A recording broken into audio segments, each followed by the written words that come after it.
Olá, boa tarde. Segunda-feira, 12 de agosto de 2019. A FUVEST abriu hoje, ao meio-dia, a inscrição para o vestibular 2020. Ao todo, serão disponibilizadas 8.317 vagas para os cursos de graduação na Universidade de São Paulo, sendo 1.857 para alunos de escolas públicas e 1.036 para candidatos pretos, pardos e indígenas. Os candidatos deverão fazer a inscrição através do site, que é fuvest.br, até o dia 20 de setembro. E a taxa de inscrição custa R$ 182. A primeira fase do vestibular será no dia 24 de novembro e a segunda nos dias 5 e 6 de janeiro de 2020. Saber agora de outros destaques da edição de hoje do Jornal da Assembleia. Rede de TV Século XXI completa 20 anos e é homenageada aqui no Parlamento Paulista. A Assembleia Legislativa de São Paulo comemorou o Dia Nacional da Eubiose, a busca pelo autoconhecimento para uma vida melhor. Comissão de Educação da Assembleia e o Ministério Público vão avaliar as condições de precariedade da Escola Estadual Paulo Rossi, que fica na Zona Sul de São Paulo. A partir de agora, no Jornal da Assembleia.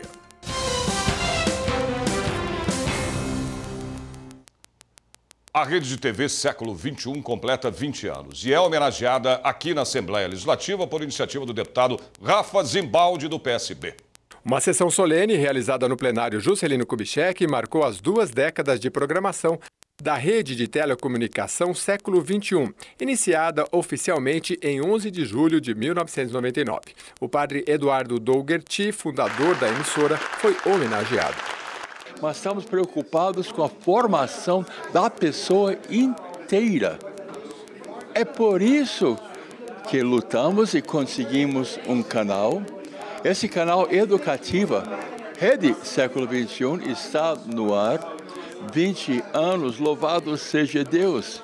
Agora a novidade é no próximo mês nós vamos estar transmitindo ao vivo para todo o grande São Paulo. A iniciativa de homenagear a Rede Século XXI foi do deputado estadual Rafa Zimbaldi, do PSB. O parlamentar tem relação com a Rede Século XXI desde a criação da TV, que fica na cidade de Valinhos, região de sua atuação. O parlamentar foi vereador em Campinas por 4 mandatos e por 2 vezes presidiu a Câmara Municipal. Bom, o padre Eduardo ele tem uma história muito bonita aqui no Brasil, um americano que fundador da renovação carismática católica aqui no Brasil, tem levado o evangelho a toda a população. A emissora, criada por padre Eduardo Dougherty, tem o objetivo de divulgar o evangelho. Também tem programas de formação e educação. O centro de evangelização fica na cidade de Valinhos, interior de São Paulo. Eu tenho uma alegria muito grande de ter participado desde o início, porque conheço o padre Eduardo desde 1980.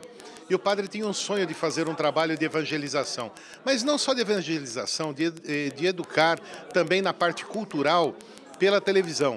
E na época eu fui eleito deputado federal no meu primeiro mandato e fui em busca desse sonho do padre, ou seja, buscar com que esse sonho realmente se realizasse. A Assembleia Legislativa de São Paulo comemorou o Dia Nacional da Eubiose, uma filosofia que propõe autoconhecimento e ajuda ao próximo. O auditório Franco Montoro estava lotado. O dia que se comemora a eubiose no Brasil é 10 de agosto e foi lembrado na Assembleia Legislativa de São Paulo. A eubiose é uma filosofia de vida criada em 1921, que tem um olhar voltado para o próximo. A eubiose propaga os valores do bem, do bom e do belo.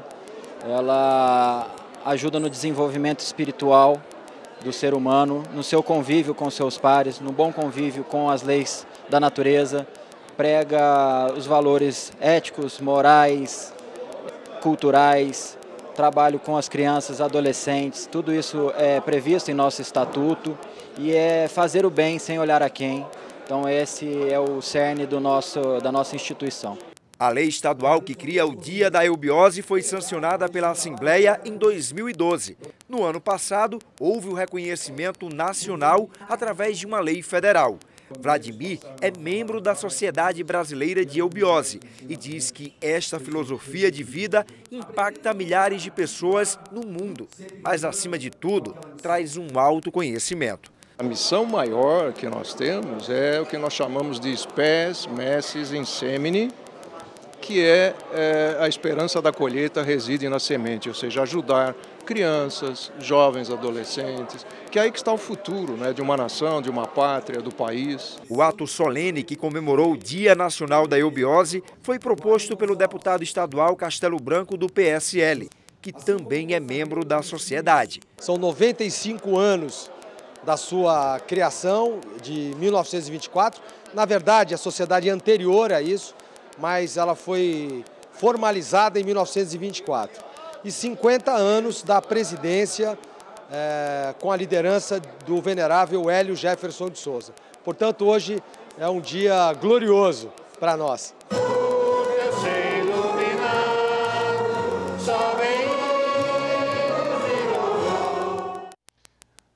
A audiência pública no Legislativo Paulista debateu a mercantilização do ensino superior em São Paulo. A audiência pública discutiu a diminuição dos investimentos para a educação. Durante o encontro, representantes do setor denunciaram as demissões em massa de professores das universidades particulares paulistas. Segundo a Federação dos Professores do Estado de São Paulo, pelo menos 500 professores foram desligados em 2019. Nesse semestre, há um movimento de demissão de 300 professores. No início do ano, houve um movimento muito grande de demissão de professores do EAD, porque o EAD é um outro segmento onde esses conglomerados econômicos buscam ganhar dinheiro. Então, eles foram atraídos para a educação pela verba fácil do FIES. Quando, depois daquela derrama que houve do dinheiro do FIES, e agora o dinheiro está um pouco mais controlado, crise, recessão, etc., eles estão num movimento de aumento de lucro exatamente pela redução de custo. E custo na universidade nada mais é do que mão de obra. Então, eles estão precarizando o salário. Esse semestre, com a Laureate e a Uninove, nós temos um movimento de demissão de quase 500 docentes, o que é um verdadeiro absurdo. Também entrou em debate os aumentos das mensalidades nas universidades particulares do Estado.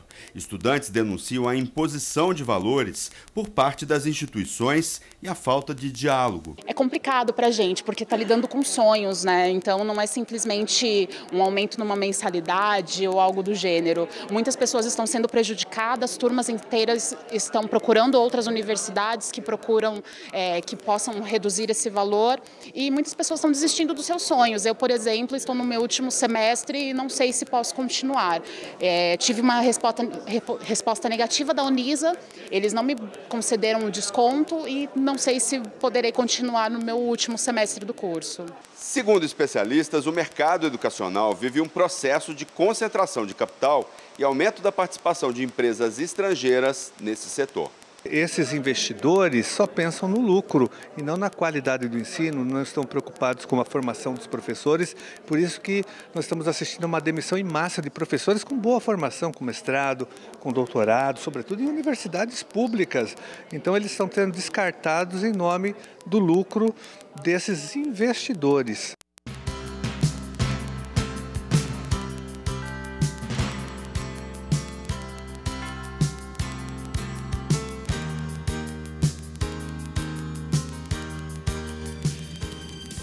Professores e alunos do Programa Estadual de Educação para Jovens e Adultos protestam contra o fechamento de vagas. Você vai ver já já.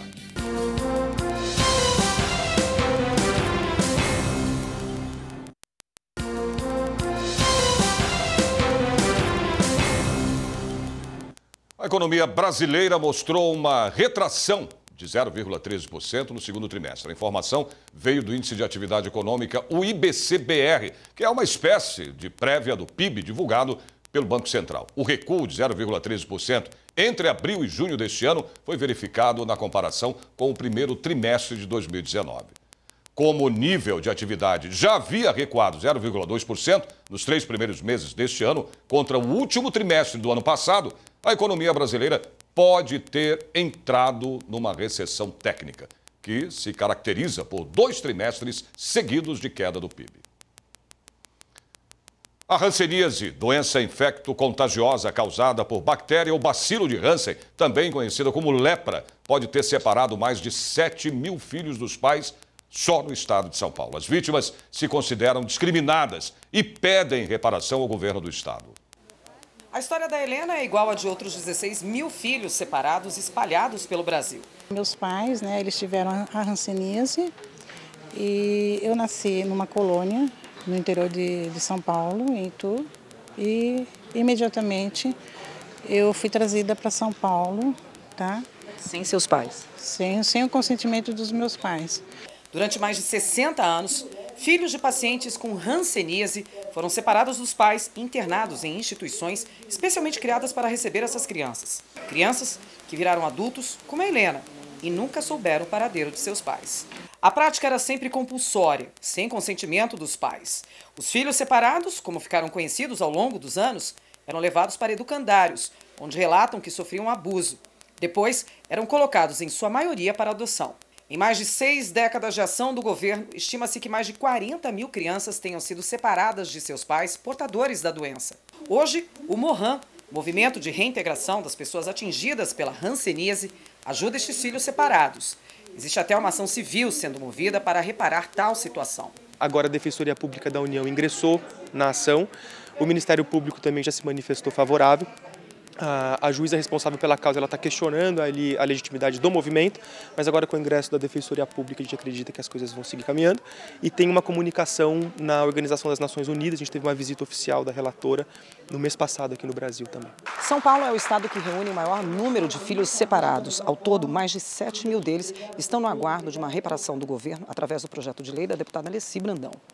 A iniciativa da deputada é o reconhecimento da dívida histórica do governo do estado com os descendentes diretos hansenianos que foram privados do convívio familiar. A gente tem que chamar a atenção do Estado, enfim, do país, para que haja um comportamento idêntico àqueles que foram feitos com os exilados também. Porque, afinal de contas, eles são pessoas que necessitam desse olhar, necessitam dessa atenção, e nós, enquanto parlamentares, temos que abraçar essas demandas, porque são demandas que normalmente ninguém se importa muito. Eu não sei porquê, eu não sei se há algum preconceito em relação à própria doença, né? Então a gente até fica espantado de que ninguém tivesse tido assim interesse, né? Professores e alunos do Programa Estadual de Educação para Jovens e Adultos protestam na Assembleia contra o fechamento de vagas. A denúncia foi tratada numa audiência pública sobre o caso ocorrido na Escola Estadual Clodomiro Carneiro, que fica na zona norte da capital. O ensino EJA, a educação de jovens e adultos, é destinado àqueles que não tiveram acesso aos estudos no ensino fundamental e médio na idade própria. Alunos e professores da Escola Estadual Clodomiro Carneiro alegam que esta modalidade pedagógica corre o risco de ser encerrada pela Diretoria de Ensino Região Norte 1, sob a alegação de não haver o número mínimo de interessados no curso. O que aconteceu? Eles excluíram, de uma forma até criminosa, os alunos matriculados. Existiam as salas, eles excluíram as salas, o segundo TD e terceiro TD do EJA, numa tentativa de boicotar até mesmo a atribuição dos professores, camuflar como se não existissem, alegando que em um outro momento poderia haver isso. Valdirene Lima da Silva cursou o ensino fundamental na Escola Estadual Professor Augusto Ribeiro de Carvalho, mas não pôde concluir o curso no local porque as turmas da EJA foram fechadas. Para dar sequência aos estudos, precisou ser transferida para a Escola Clodomiro Carneiro e teme, mais uma vez, não poder terminar o que começou. E o governo fechando as salas fica muito mais complicado. Não tem como a gente aceitar isso, o fechamento das salas de aula, porque a gente precisa de estudar. O evento teve o apoio do deputado Carlos Gianaz do PSOL, que é autor do projeto de lei 788 de 2019, que tem o objetivo de garantir turmas presenciais e também a divulgação nos meios de comunicação do período de matrículas para a EJA, Educação Jovem Adulto. Porque nós já estamos denunciando há um bom tempo o fechamento de salas, sobretudo de EJA, de educação de jovens e adultos no estado de São Paulo. Muitas salas são fechadas no período noturno. Aí o governo está afrontando um direito garantido pela Constituição aos alunos que não tiveram, as pessoas que não tiveram acesso à idade escolar na idade própria. Por isso que existe essa modalidade de ensino, o EJA, educação de jovens e adultos. É mais uma escola que está sendo vítima desse procedimento criminoso do governo estadual em fechar salas de aula. Isso é um crime, porque fechar sala de aula num estado como São Paulo, onde nós temos milhares de pessoas fora da escola, é um crime. O Parlamento Mundial para a Segurança e Paz lembrou, aqui na Assembleia Legislativa, a importância de se combater a violência no mundo. O parlamento, criado durante a Eco 92, no Rio de Janeiro, atua em áreas periféricas da Grande São Paulo. O ano era 2012 e o mundo assistia às denúncias do uso de armas químicas pelo governo iraquiano na luta pela conquista territorial no norte do país. Os gases tóxicos atingiram dezenas de crianças no Iraque. Muitas não resistiram, mas as que sobreviveram tiveram o apoio do Parlamento Mundial para a Segurança e Paz. A entidade atua no combate à violência no mundo e trabalhou em conjunto com a ONU no suporte às crianças refugiadas. Em 2012 eu fui convidado para abrir a Conferência de Paz. Foi o único representante escolhido no mundo inteiro para abrir essa conferência devido ao trabalho nosso que nós fazemos junto a mais de 180 países, né? E a minha tese foi realmente ali solicitar a prisão junto ao Tribunal Penal Internacional do presidente Bashar Assad por genocídio infantil com testes de armas químicas. O parlamento foi criado durante a Eco 92 no Rio de Janeiro e hoje atua em todo o país. Aqui em São Paulo, o trabalho é voltado principalmente para atender a população que vive em áreas periféricas da região metropolitana. Verusca é embaixadora da paz do parlamento e é quem coordena os trabalhos do órgão no estado. A parte da educação também, a conscientização, né, dos nossos jovens e adolescentes é fundamental, né? Nós precisamos resgatar muitas coisas, os valores, o respeito à vida, a valorização dele como ser humano, a dignidade humana acima de tudo. O combate à violência e à desigualdade social foi lembrado durante o evento do parlamento na Assembleia Legislativa de São Paulo. O deputado Coronel Nishikawa, do PSL, um dos homenageados, disse que o olhar da entidade para a região periférica ajuda a construir uma sociedade mais justa. As pessoas são mais suscetíveis, são mais fáceis de ser até cooptado pelo tráfico. Então, tudo isso é uma preocupação da juventude hoje para a gente poder trazer ao nosso lado, para a gente poder dar uma educação melhor, dar uma assistência melhor, que o que falta na periferia é justamente isso. A periferia normalmente é esquecida, mas a embaixadora, por exemplo, ela se preocupa com isso e tem feito esse trabalho maravilhoso para que se recupere essas crianças.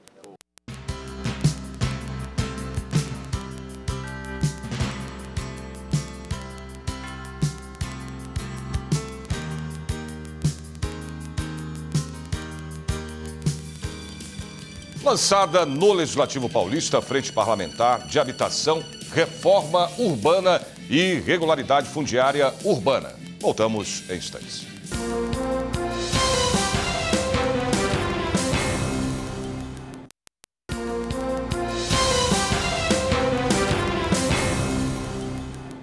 O governador João Dória inaugurou em Xangai o escritório do Invest São Paulo. Ele aproveitou também para anunciar a criação da segunda fábrica da gigante em tecnologia Huawei no estado. Na primeira reunião do dia com os chineses, João Dória foi mostrar o símbolo da aproximação com a segunda economia do mundo. O primeiro escritório comercial do projeto Invest São Paulo no exterior fica no centro de Xangai. A importância dessa visita, ela reflete a decisão que tomamos de abrir aqui o nosso escritório comercial. Xangai é uma cidade poderosa, uma cidade que é o centro de negócios e o centro econômico da China, e é exatamente por isso que também viemos fazer uma visita ao vice-prefeito de Xangai, o Sr. Xu Kunlin. Acompanhado de secretários e empresários paulistas, o governador também anunciou que o estado vai receber nos próximos 3 anos 800 milhões de dólares investidos em uma segunda fábrica da empresa Huawei em 2021. A fábrica em Sorocaba, no interior de São Paulo, emprega 2.000 funcionários diretos e 15.000 indiretos. O governador garantiu que o local da segunda unidade será escolhido de acordo com as condições logísticas, disponibilidade de mão de obra e a viabilidade técnica. Em nota, a Huawei afirmou que tem a intenção de abrir uma fábrica em São Paulo, mas que ainda não há nada de concreto. Segundo João Dória, a gigante chinesa também mostrou interesse em entrar no leilão de 5G. A Comissão de Educação da Assembleia e o Ministério Público vão avaliar as condições de precariedade da Escola Estadual Paulo Rossi, que fica na Zona Sul de São Paulo e que tem cerca de 1.000 alunos. As denúncias foram levadas ao plenário aqui da Assembleia Legislativa pelo deputado Carlos Gianazzi do PSOL. Há uma semana, eles estiveram aqui com uma lista grande de problemas na Escola Estadual Paulo Rossi, em Mirandópolis, zona sul de São Paulo. Nós temos, inclusive, nós trouxemos toda a documentação, foi filmado o teto, temos uma infiltração muito grande no telhado, já foram feitas várias solicitações, a gente não tem resposta da Secretaria, nenhuma. É um absurdo. Os problemas aumentam quando o assunto é a área de recreação dos alunos. Os muros estão escorados com estacas de madeira. Nesta outra área, uma árvore caiu há algumas semanas, mas até agora está sem previsão de ser removida. Vamos nós, à diretoria de novo, à Secretaria de Ensino, aonde precisar ir, nós iremos. E principalmente aqui na Assembleia. Com a volta às aulas, uma boa notícia. Um agente voltou a trabalhar na Escola Paulo Rossi. Mas para uma escola como esta, com mais de 1.100 alunos, seriam necessários pelo menos 8 profissionais deste segmento. Mas até agora não existe uma resposta para este problema. Seria ele para ajudar a entrada, a saída, o intervalo e ainda trabalhar na secretaria, porque eles, além de toda essa parte, eles ainda fazem toda a parte, ajudam na parte administrativa da escola. Então um só não refresca, mas não muito. João sabe bem a falta que um agente de organização escolar faz. Teve de assumir este papel com outros pais. Como a gente não tinha agente escolar na escola, nós fomos os pais, a gente fez um revezamento. Então, assim, eu não estou trabalhando, eu consegui no horário. Agora, alguns pais que trabalham saíram mais cedo do trabalho e fomos todos. Um fez a entrada, o outro cuidou dos alunos no intervalo e o outro pai foi fazer a saída dos alunos das aulas. O deputado Carlos Gianazzi fez questão de levar o problema em seu discurso no plenário. Mas fez mais. Já acionou também a Comissão de Educação da Assembleia Legislativa de São Paulo e o Ministério Público. O Estado é obrigado a fazer a manutenção, o desenvolvimento do ensino, está na lei, na Constituição Federal, na estadual, na LDB, no Plano Nacional de Educação. O Estado está transgredindo a lei e agredindo frontalmente o direito à educação. Nós já estamos aqui tomando providências pela Assembleia Legislativa, já encaminhei o caso para a Comissão de Educação, já estou acionando também o Ministério Público Estadual, o Tribunal de Contas do Estado está sendo acionado por nós. Eu já usei a tribuna inúmeras vezes denunciando o caso, dando visibilidade para essa situação. E vou continuar cobrando e denunciando. Lançada no Legislativo Paulista, a Frente Parlamentar de Habitação, Reforma Urbana e Regularidade Fundiária Urbana. A reportagem é do Maxwell Figueiredo. Em março deste ano, pelo menos 12 pessoas morreram depois das chuvas que atingiram a região metropolitana de São Paulo. Só na capital foram mais de 100 pontos de alagamentos. A tragédia denunciou mais uma vez um problema antigo. Um levantamento feito em 2010 pelo Instituto de Pesquisas Tecnológicas, a pedido da própria prefeitura, apontava que já existiam 407 áreas de risco na cidade. De lá para cá, novas pesquisas foram feitas sobre a qualidade da moradia de quem vive na maior cidade do país. O IBGE aponta que hoje, cerca de 670 mil pessoas moram em áreas de risco aqui na capital. O coordenador do Núcleo de Habitação da Defensoria Pública de São Paulo diz que o Estado precisa passar por uma reforma urbana e regularização fundiária para minimizar os riscos de tragédias e garantir qualidade na moradia da população. A regularização fundiária, enquanto diretriz do Estatuto da Cidade, enquanto instrumento, tanto do Estatuto quanto da Lei 13465, ela é uma solução importante por causa da precariedade habitacional, construtiva, de localização dos chamados assentamentos informais ou núcleos urbanos informais, como a lei denomina. É importante que seja uma política integral de regularização fundiária, não apenas fundada na titulação, que é importante, da pessoa ter um documento que demonstra que ela é proprietária ou tem a posse daquele imóvel. Isso é importante para que ela tenha segurança possessória de onde ela mora, mas também nas melhorias de condições de habitabilidade do entorno da habitação. A deputada Márcia Lia, do PT, é a coordenadora da Frente Parlamentar em Defesa da Habitação, Reforma Urbana e Regularização Fundiária. A deputada lembrou que, além das pessoas que vivem em áreas de risco, é preciso olhar também para aquelas que vivem na rua. O lançamento dessa frente tem esse objetivo, a gente discutir moradia digna, moradia para todas as pessoas. Hoje, na cidade de São Paulo, a gente tem um déficit de 360 mil unidades para que possamos atender aí as pessoas que vivem na rua, as pessoas que não têm lugar para morar. Então, assim, é muito grave a situação.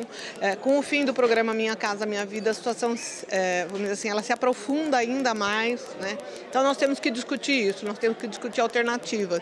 E o lançamento dessa frente parlamentar significa isso. Significa que todos os movimentos sociais terão direito a ter assento na frente e, junto com eles, nós vamos construir aí as alternativas para a regularização fundiária, para que as pessoas tenham uma vida mais digna nas favelas, né? A gente trabalha com várias favelas no nosso mandato e a gente quer fazer esse debate para que a gente possa entender a gravidade do momento. José é coordenador de um projeto habitacional na Zona Oeste de São Paulo, que deve garantir moradia para mais de 1.000 famílias no ano que vem. Todas as famílias que não têm um teto é aquela família que a gente trabalha. Então, hoje, a Associação dos Trabalhadores Sem Terra da Zona Noroeste, a gente está entregando hoje o maior projeto que tem no Brasil, feito por autogestão, que é o projeto Alexo Jafé. A gente estamos construindo aí 1.104 apartamentos, são 5 lotes, né? E a gente tem lote lá que já está com 60% de obra. Parceria do governo federal com a Prefeitura de São Paulo.